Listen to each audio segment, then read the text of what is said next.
Hello, and welcome to the Moss Adams presentation, Preventing Cyber Attacks, How to Deter Top Trending Threats.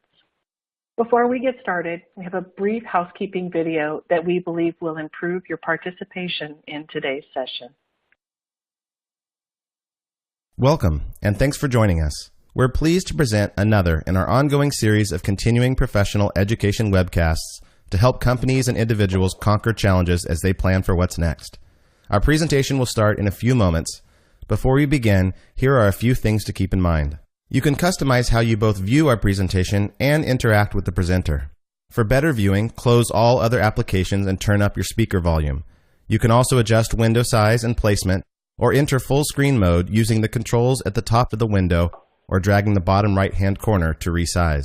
At the bottom of your screen, you'll see a series of icons, each relating to a different aspect of our session. You can download the group attendance sheet and a PDF copy of today's slides from the slide deck and handouts widget to the right of the slide view. You can ask our presenter questions during the webcast by typing a question in the Q&A window below the slide view and clicking Submit.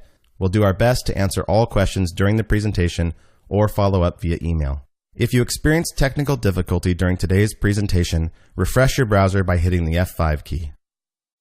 Today's session will offer you 1 CPE credit.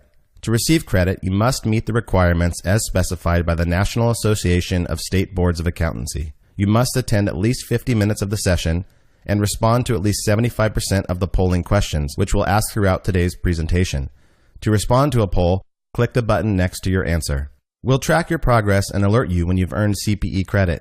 You can then click the certificate icon in the CPE Progress widget to open a PDF file that you can save to your computer. Don't worry if you can't download your PDF certificate today. We'll email a copy to you in 2 weeks. If you're attending this webcast in a group, you must complete our attendance sheet to receive CPE credit. The attendance sheet is available in the slide deck and handouts widget. Please have all group members sign it and send only 1 sheet per group. Also note that CPE credit can be awarded only to participants registered as themselves and isn't available to participants who view the on-demand version. As a reminder, the presentation you're about to see isn't legal, investment, or accounting advice. We encourage you to seek the counsel of a professional service provider to apply this content to your specific circumstances.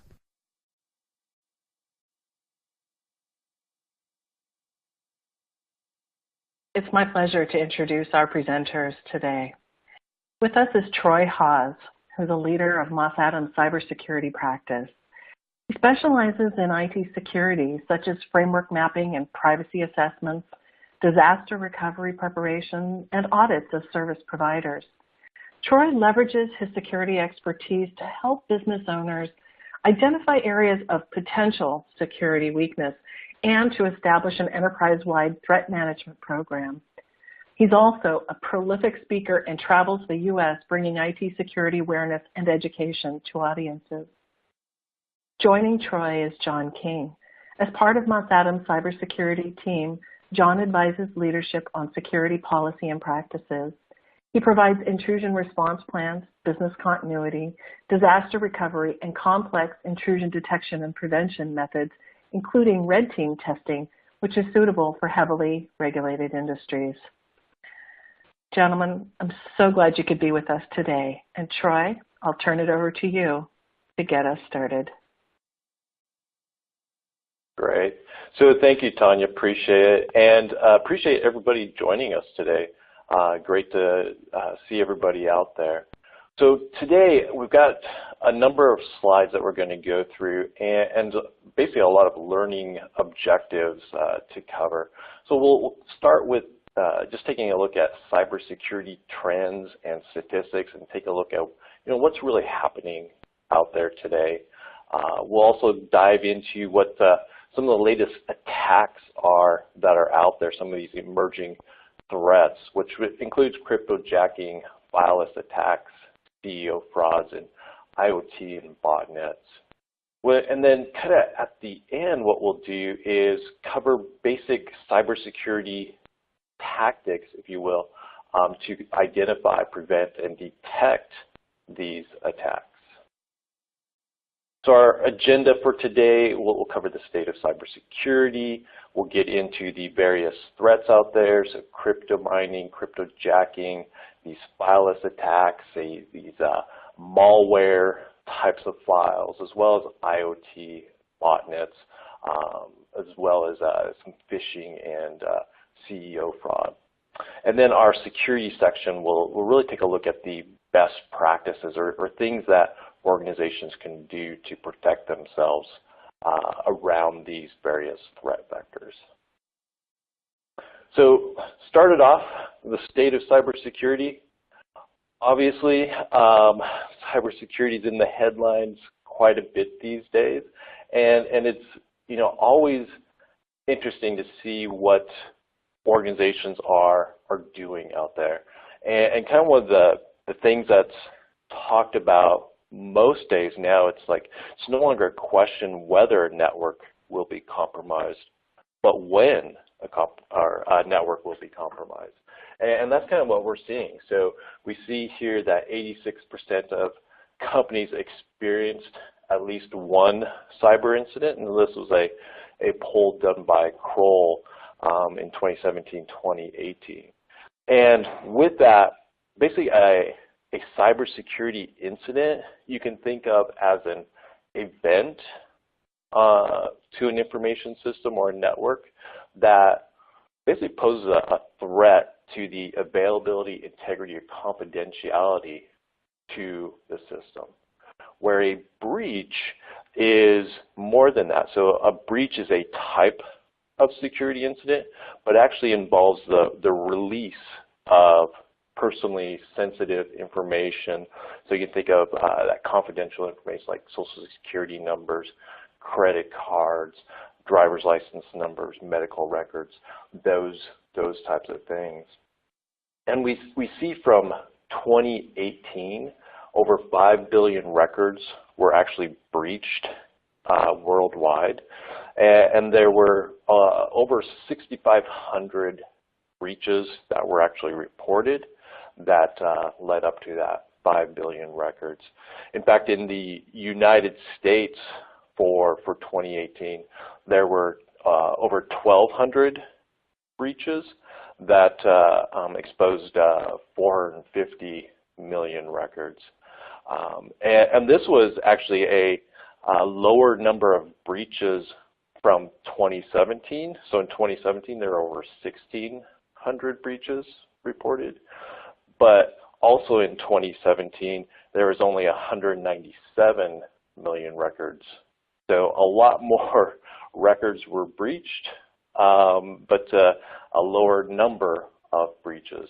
So the trend was good in that there's a lower number, but just the amount of data that was exposed was significant. And we bring this up because the costs of a data breach are tremendous. So we see the 7.9 million, that's the average for a US company, where 3.86 million is the average cost for other organizations worldwide. And we bring these numbers up. A big thing to note here is just the amount of money or cost, the significance there for systems that have been breached. And this study was done by Ponemon, and they basically looked at breaches that had at least 1,000 records breached and kind of up to 100,000 records. And this is what the average that they found. And the reason for the US number to be much higher is really due to the notification laws. There's a lot more from a notification perspective that is required in the US, as well as just the consumer availability to other systems. So, for example, Target, when they were breached several years ago, consumers could go to other stores, other places to get their goods. And so that, between the loss of revenue plus the notifications, is kind of the higher number for US companies. And predictions are this is not going away. We've got the $6 trillion kind of expectation for cybercrime by 2021. And basically this is just more profitable. Cybercrime is more profitable than the trade of illegal drugs nowadays. So it's definitely grown and not going away anytime soon. That leads us to our first poll. Tanya, I'll turn it over to you to take us through this. Thank you so much, Troy. So what information do you think is the most valuable to a cyber criminal? Is it a social security number, a PayPal or bank account login, perhaps your medical record, driver's license, or credit card number? So please select the radio button and press the submit button in order for your answer to be recorded.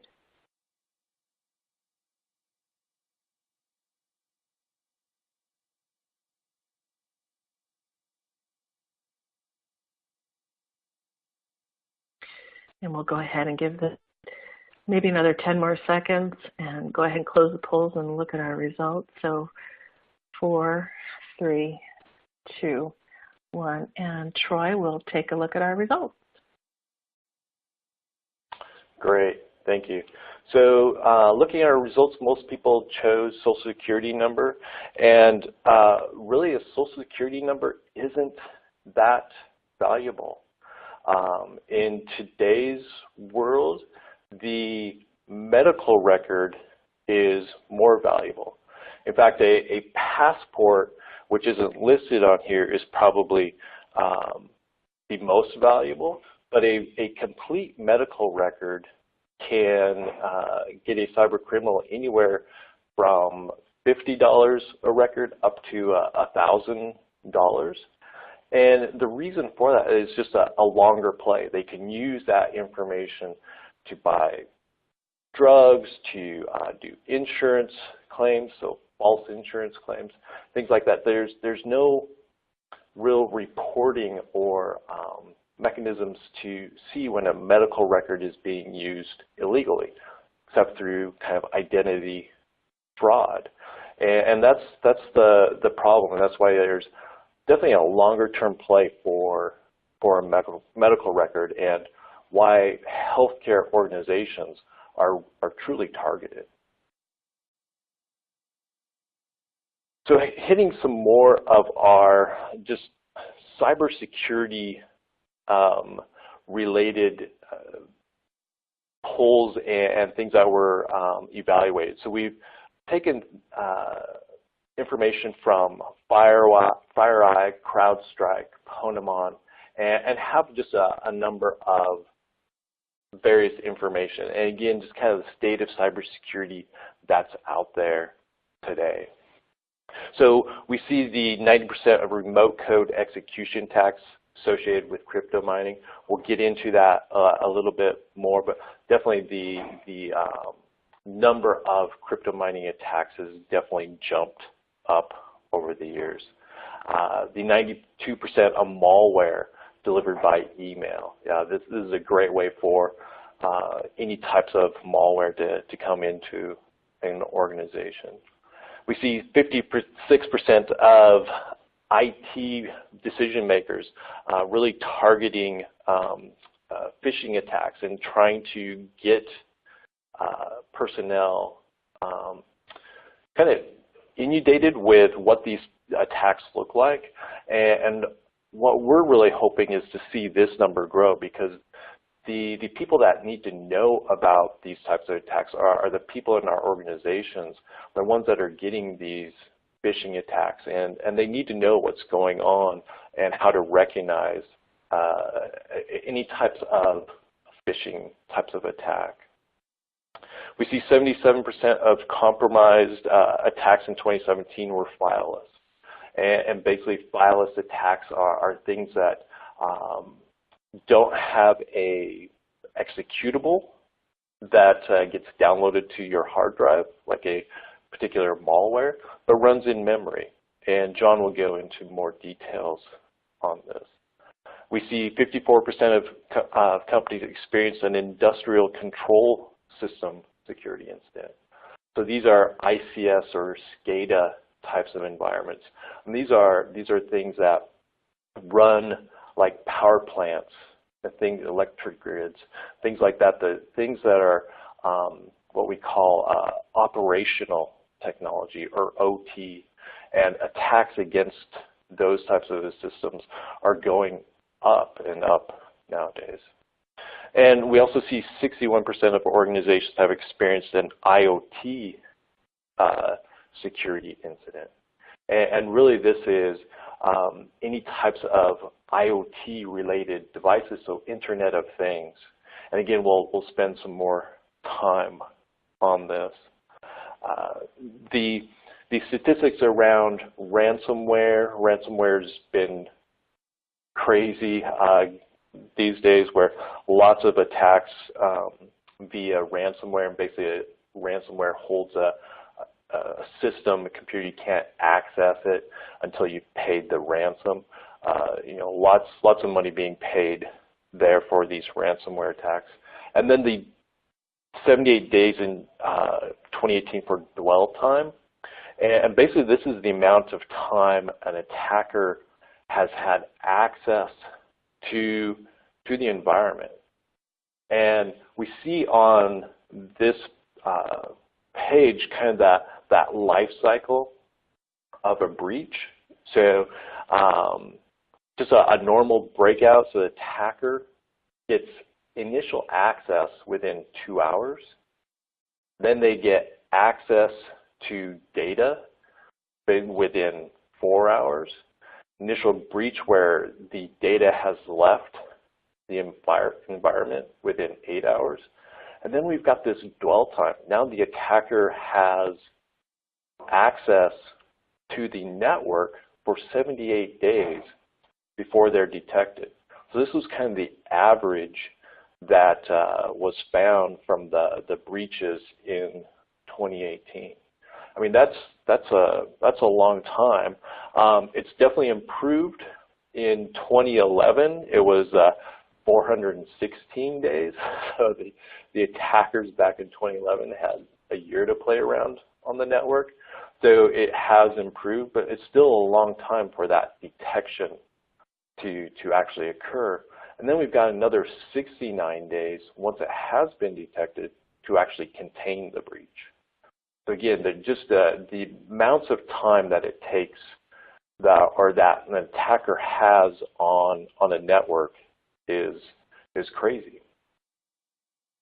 And so here's a slide about who we're dealing with. So we've got these insiders. So these are the people that are our employees, our contractors, our temporary employees, our vendors. We've got the malicious and the inadvertent. So malicious is just somebody that is fed up, disgruntled, doesn't want to work, and basically steals data or gets access to information that they shouldn't. And you've got the inadvertent person who does click on a phishing type of email or causes a ransomware attack. And basically they're trying to do good, but unintentional circumstances. Hackers, so these are people that we're usually trying to deal with, and basically they're in it for the thrill. Just want to prove themselves, try and get access to systems. And then the cyber criminal is actually into it for financial gain. They're the ones that want to make money. And the best way to do that is by breaking into systems. Nowadays, there's actually crimeware as a service, so you might have heard of software as a service or infrastructure as a service. But crimeware as a service, basically they've got these systems built out on the dark web where you can buy a ransomware attack, pay somebody money to perform a ransomware attack for you.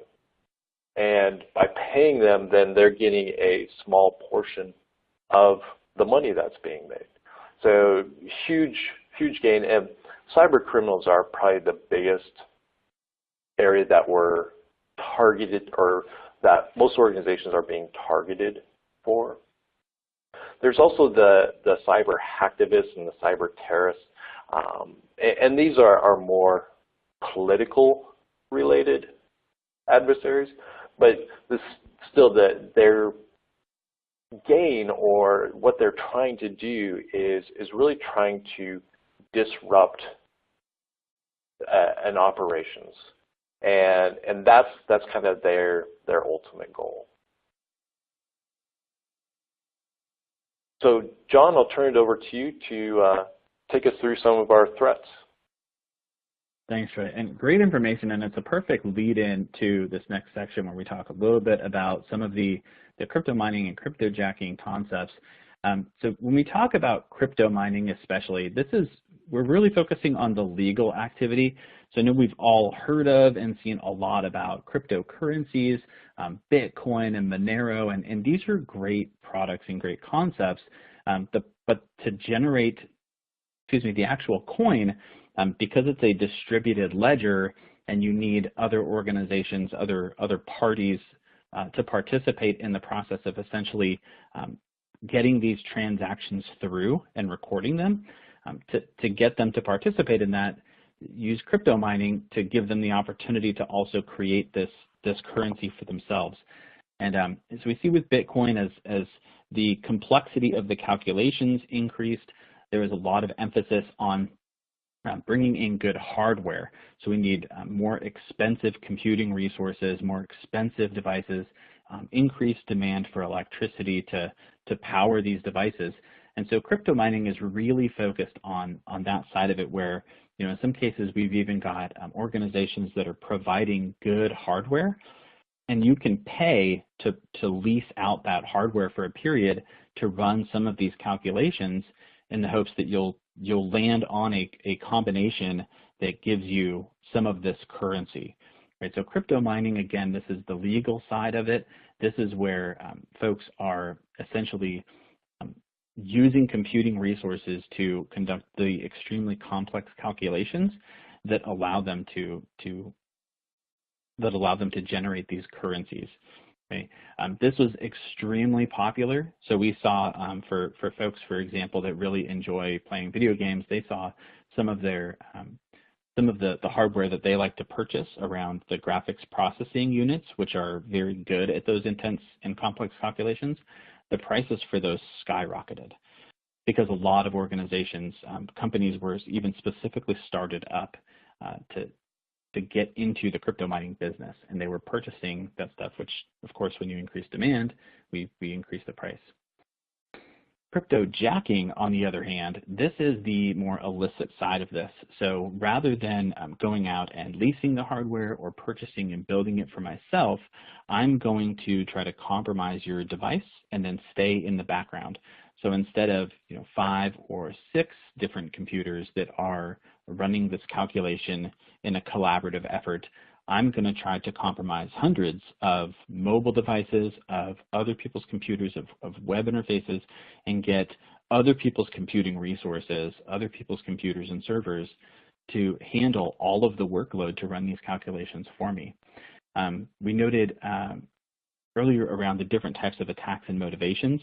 So this is definitely a financially motivated type of attack, but we do see a lot of organizations and some very advanced organizations leveraging these concepts to generate money for their other operations. We may see nation-state actors and cyber terrorists taking advantage of cryptojacking to fund their more politically driven operations, right? Because they're going to try to use this to create the currency that they can then convert to real money, to hard cash.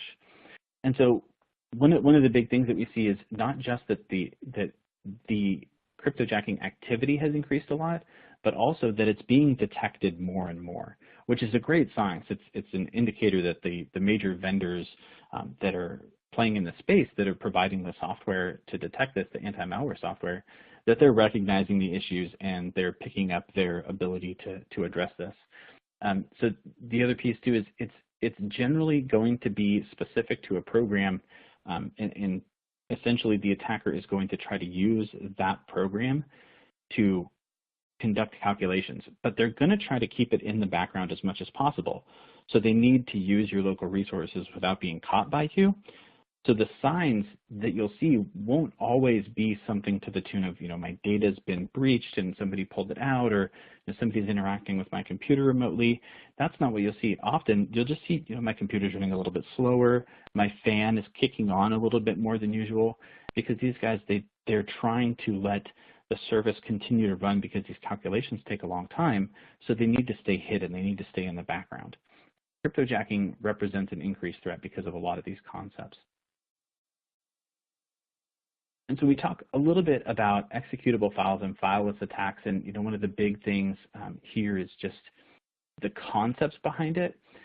So the executable files, we're looking at a file the same way that you have, for example, a Word document on your desktop. This is where there's an actual file, there's a process that's going to open that file, and then the file itself is going to do something that is malicious. We all know about viruses and how they, in some cases, try to self-replicate on the local machine, but the real intent of the virus is to perform something malicious. Maybe it's going to damage or destroy files. Maybe it's going to capture information in some way. Worms are similar in that they're going to try to do something that your computer or program isn't intending for that file to do, but it's also going to try to reach out across the network to replicate itself, to increase its persistence, essentially. Trojan horses, similarly, are a file, and it's going to look like software. Maybe you're going to install it intentionally, but in the background, there's another file inside there. There's another process that Trojan horse is going to run. And of course, we all understand from the Greek perspective where Trojan horses is coming from. A couple of other types of executable files and file-based attacks are rootkits, which essentially a rootkit is going to be similar to a file, except it's not really accessible from your operating system. So you wouldn't see the file in Windows. It's written to a separate part of your actual hard drive, so that even if your anti-malware system identifies that and deletes it, it's still on the hard drive itself, and it can continue to interrupt your activities and disrupt operations. It's much more difficult to get rid of. We saw that a little bit more in the past. Today we're seeing this a little bit less, as some of the hardware security concepts have definitely improved. But ultimately, rootkits are still out there. And another form is adware, which you'll see adware really around your browser now. And so as advertising becomes more popular, as advertising became more popular, and we saw a lot more affiliate marketing type concepts, we saw adware popping up more, and it'll essentially try to interrupt your session to get you to click on an advertisement in order to get the affiliate advertiser some additional revenue from your click. This is a back-end concept. So wanted to have just a quick question about the concepts, and I think, Tanya, if you don't mind just driving this piece of it for us, please. Happy to. Thanks, John. So which of the following are considered malicious software? Is it worms, Trojan horses, rootkits, adware, worms, Trojan horses, and rootkits, or all of the above?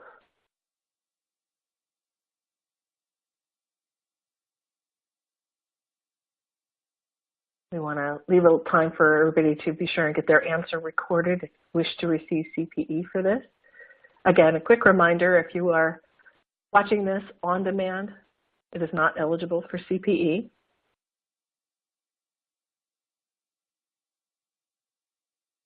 And again, we'll give this just a few more seconds, and we'll go ahead and let John take a look at our results.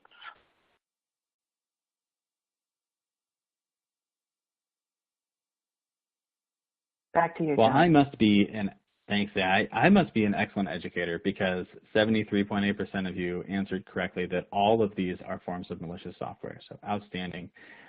Just like we discussed, we do see worms, Trojan horses, rootkits, and adware. Those are definitely different types of malicious software.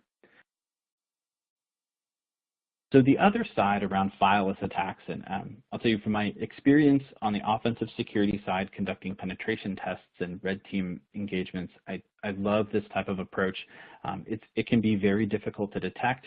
It can be very difficult to prevent, but fileless attacks are becoming increasingly common. We are seeing some of the security software vendors approaching this with a much better method to detect this activity, and even built-in tools within Windows have gotten very good at detecting some of the approaches for fileless attacks.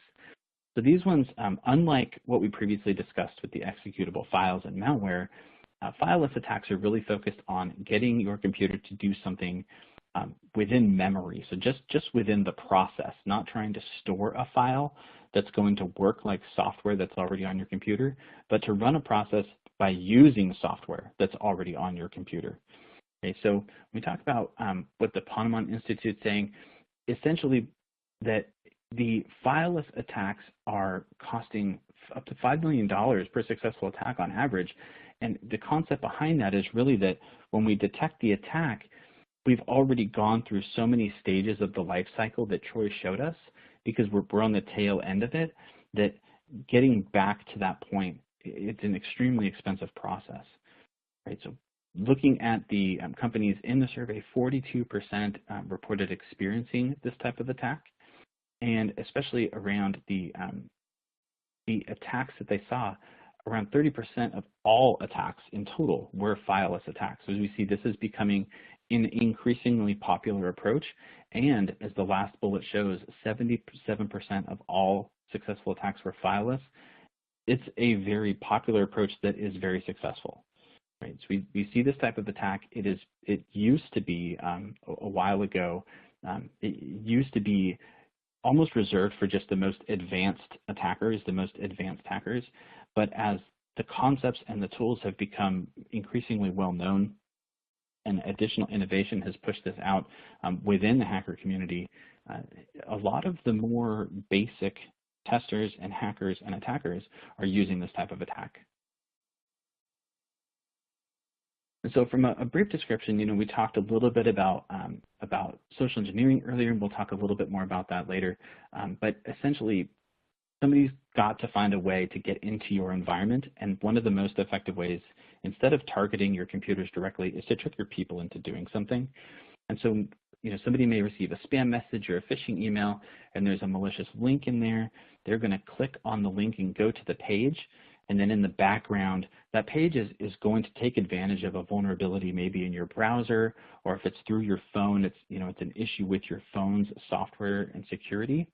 And so they're going to use that opening to get one of the programs that's already installed on that computer or phone to do something for them, right? So Windows PowerShell is a great application that's already installed in Windows.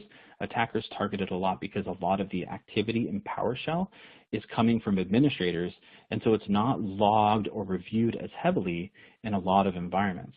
We see a lot of opportunity around staying undetected for as long as possible by using tools like PowerShell to then execute a script to download a file or pull down other information, or in some cases, the script itself will just collect information and upload it back to me, and then it'll clean itself up.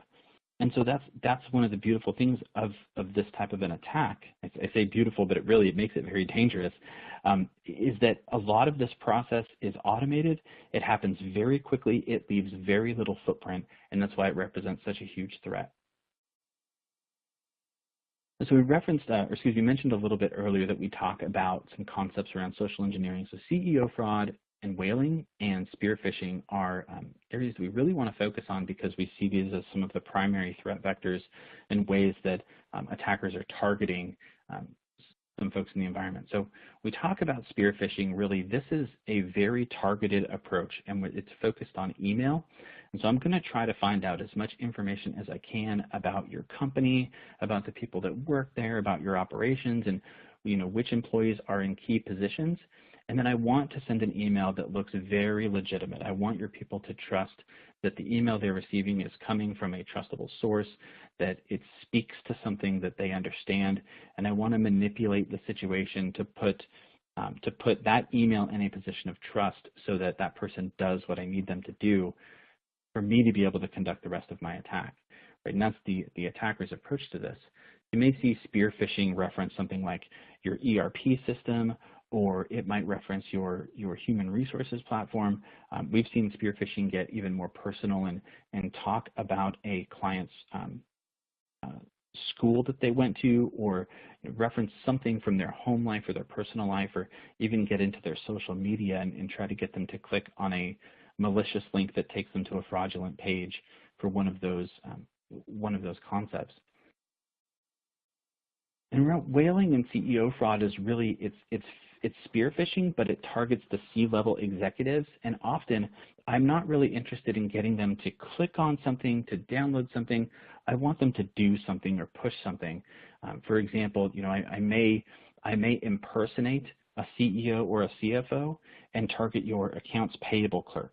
And I want them to go ahead and very quickly, enter in a payment and wire the money somewhere. That's been very successful. Several organizations have lost hundreds of thousands and millions of dollars. We see this around the world. The U.S. is definitely no exception.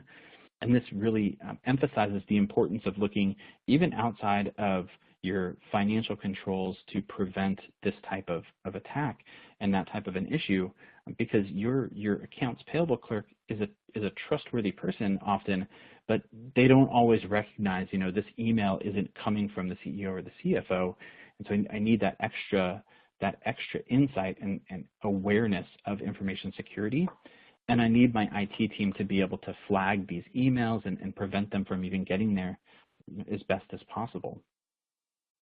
And so a big piece around this, and we talked a little bit about looking outside of cybersecurity to those operations, definitely verify wire transfers through multiple means. And we know from the perspective of good financial controls that we need multiple people involved in the process so that we can prevent collusion forced collusion to prevent this type of an issue.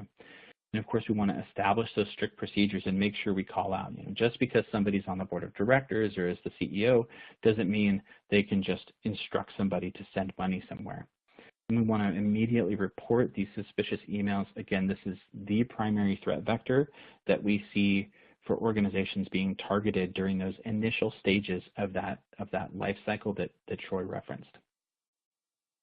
And we don't want to give out any information over the phone or email without prior authorization. And this is a key piece because this really gets into, let's control the information flow about our processes and our procedures, because if we can avoid that, we're decreasing the likelihood that these emails are going to look as legitimate as they have been recently. We have another excellent polling question, and I think Tanya, if you don't mind driving this one as well, please. Thank you so much. So what is the preferred method for an attacker or cyber criminal to use? Is it third-party, supply chain, or vendor system compromise? Is it the malicious PowerShell scripts, or is it a malicious email attachment? Please select your answer and press the Submit button in order for your answer to be recorded. This is our third of 4 polling questions. You're attending live and wish to receive CPE.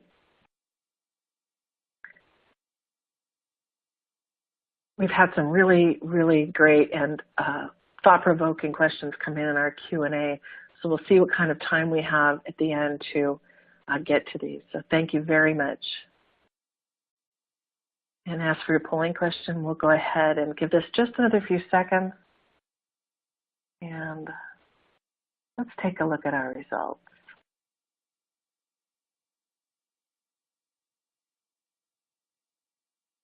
John? This is great to see, Tanya. I think the big thing here, just like we had talked about previously, is that we talk about those malicious email attachments and that phishing approach to get the bad processes to run, to get the bad concepts in there.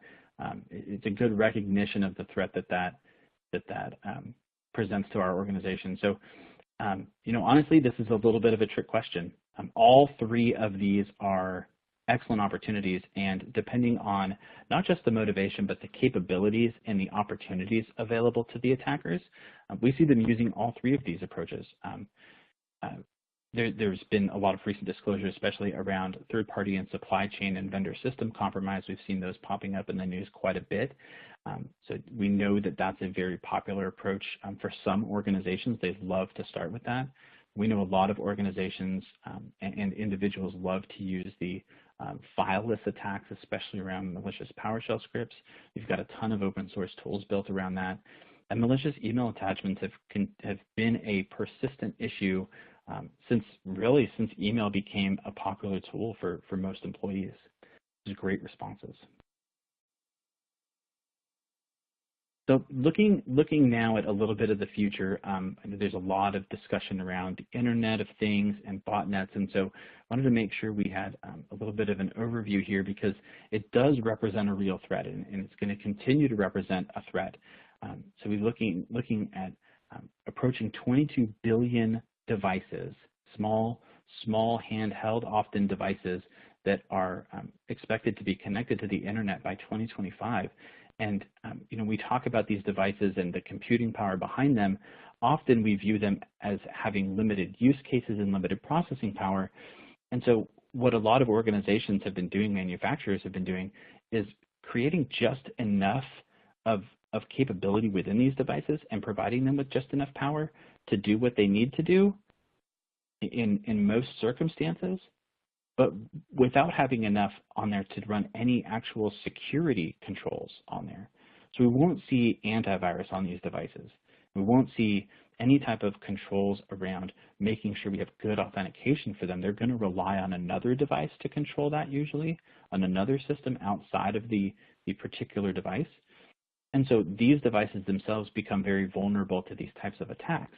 When you think about your Fitbit or your smartwatch, and it's a pretty low power device, but it's connected directly to your phone, and it has its own connection to other systems. So if I want to get to the information on your phone, and I know that I can target your smartwatch or your Fitbit, that's a great vector for me to get in if I can't get past all the security on your phone, because your phone is a more powerful device and you can install more protection on there, and it's got more built-in protection. Right, so these often work as a sort of backdoor into the rest of your environment.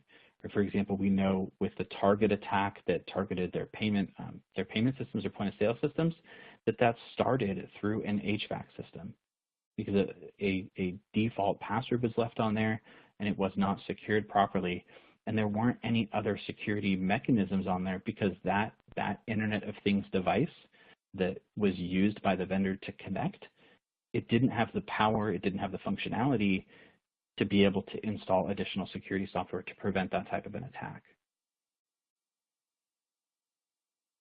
And then botnets often are not just comprised of Internet of Things devices, but what we've seen over the last several years has been a dramatic increase in the use of Internet of Things devices to compromise the body of botnets. So we think about bots as small devices that often it's just a process or a small program as opposed to the actual device itself. But essentially, if you view them as a large-scale network of devices that are not always intentionally malicious, usually they've been compromised on the back end, and they're staged in very large quantities, sometimes in hundreds of thousands and millions of individual devices would comprise a botnet. And collectively, they can be used together to dramatic effect. We see large sections of the internet, of the global internet, were rendered unusable because of large-scale botnet attacks over the last couple of years. That's happened a couple of times. Often they'll imitate very large populations of individuals trying to access or target a specific environment, and they can be used to simulate ongoing attacks while a more advanced and targeted attack happens in the background. So they're used to great effect, and the use is continuing to become more advanced and more complex. So I've done a lot of talking about a lot of the specific concepts, and I know you guys would love to hear about some of the ways to protect that. Troy, you've got some great insights on this. Why don't you take over? All right, thanks, John. Appreciate that. So where we're going to start is talk about cybersecurity best practices, and what we use is really NIST's cybersecurity framework, and the framework itself is really good to use as a way to identify various risks in an environment. And basically, the National Institute of Standards and Technology, NIST, created the cybersecurity framework, and they identified 5 areas that need to be part of the way an organization can do a risk assessment and identify risks and threats in their environment. And it's basically a continuous improvement process that needs to be done to make sure things are basically continually improving. And we start with the identify method. And Tanya, can you go ahead and move the slide here? My browser decided to quit on me. Happy to help. Thank you. So we've got the identify method as the first thing in our cybersecurity framework. And here we need to identify our assets. So if we don't know what's on our network, we're not going to be able to protect it. So having this identification process is critical. And we have to know the data flow, because what happens is organizations start using cloud environments, other services, vendors, tracking the data, tracking where all of your information is going from input to output is critical. So that way you know every piece that it's hitting, and ensuring that the people, processes, and systems are protecting that information adequately. So it's really critical to identify all of these portions. Let's go ahead and go to the protect. The protect domain, this is one usually that is covered pretty well. IT security environments, they've got good controls in place to protect information as long as they know where it is. So they have to have that. But the area that probably gets least focus on is the security awareness training. And this is where we're training our users, our employees, how to have best practices in place so that they're not fooled by these email phishing scams and other issues that are going on by these attackers trying to get us information. So we need to focus on that piece of it. Then if we move to the detect portion, so this is where we can identify a security incident or identify a breach, and we don't want that 78 days to be the case of from a detect portion. But that's what we're seeing in organizations is they don't necessarily have the detection capabilities in place. So these are systems that identify and alert when an incident or something malicious is going on the network. And these processes, these systems are critical to that identification process. And without them, you're going to be stuck in that 78-day or longer window, because there's just no way to identify what's going on the network. If we move to the respond section.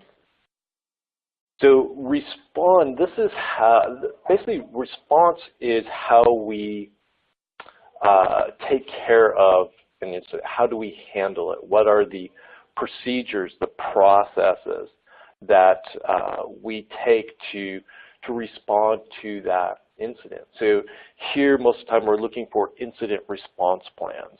And these are documented plans that IT, information security, others within the organization that may be affected, like HR or legal and others, that will take to respond to that incident. And there's steps that they follow. Without these plans, what happens is it takes a lot longer for an organization to really respond to the incident, take care of it in a timely manner, and then get to their recovery pieces. So these plans are critical pieces to every organization's response capabilities. And then if we go to the recover process, so now we've identified the incident, we're responding to it, and part of that response may require us to recover our system. So like a ransomware attack is a good example of that, where instead of paying a ransom, we're going to use our backup systems and recover those systems so that they're fully operational and bring them back online. So similar to an incident response plan, we need to have a disaster recovery plan, a business continuity plan, so that we know what we're doing when we're recovering these systems. Again, it'll make the processes or the recovery efforts quicker, faster, and getting the systems back up and running is critical to our overall operations. And so that is why we're focused on really getting through these recovery efforts in a very quick and organized manner. Excuse me. So let's go ahead and go to our last polling question. Great. Thank you, Troy. So of the 5 categories for securing systems and assets, which one is the most important? Is it identify? Is it to protect?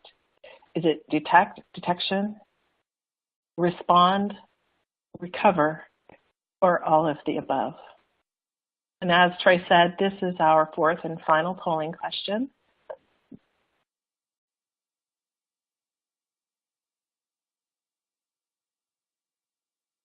We'll want to give everyone the opportunity to respond who wishes to do so.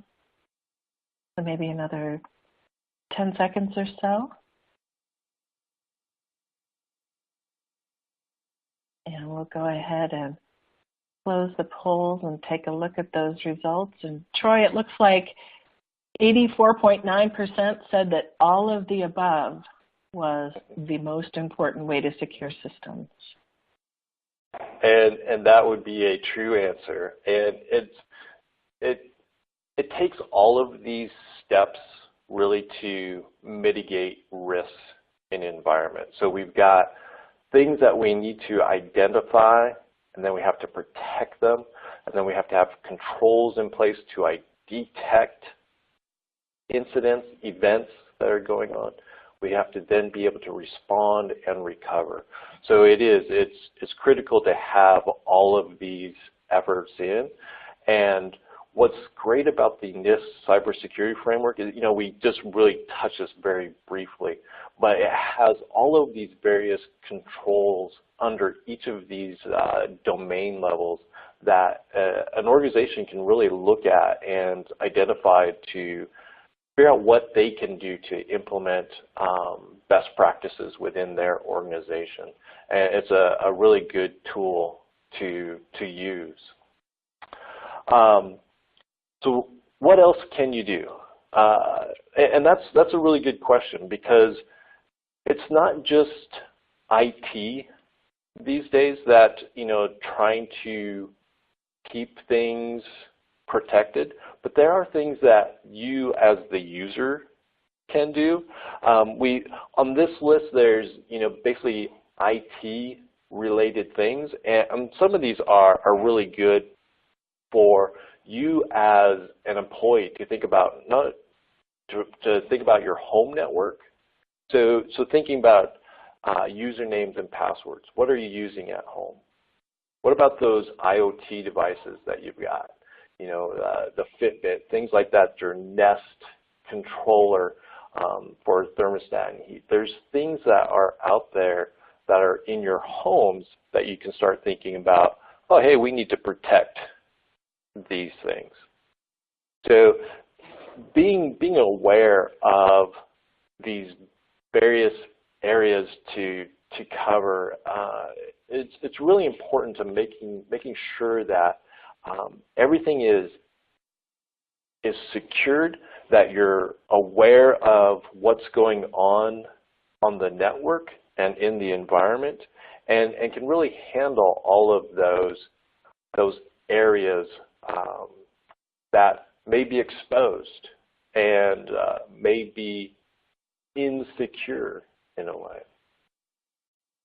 So our last slide for the day, kind of the takeaways. As we mentioned, the attackers aren't going away. Cybercrime is huge. It's not going away. Criminals are always a step ahead of us, so we need to make sure we're very diligent about keeping up with the risks. It's really important to do risk assessments and understand what's going on, what are our true risks in the environment.